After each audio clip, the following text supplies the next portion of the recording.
وَإِنَّا لَهُ لَحَافِظُونَ کہ ہم نے قرآن کو نازل کیا ہے اور ہم ہی اس کی حفاظت کرنے والے ہیں.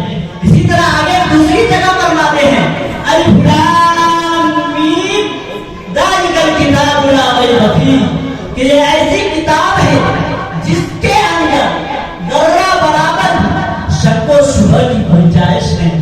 تو میرے دوستو تو آئیے ہم اور آپ قرآن کریم کی تلاوت سے محفل کا آغاز کریں.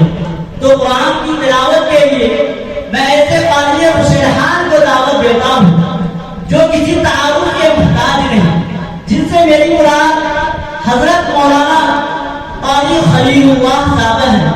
میں اس شعر کے ساتھ حضرت کو دعوت دیتا ہوں قرآن کی تلاوت سے آغاز ہو محفل کا, قرآن کی تلاوت سے آغاز ہو محفل کا, اس نور سے پا جائے ہم راستہ منزل کا.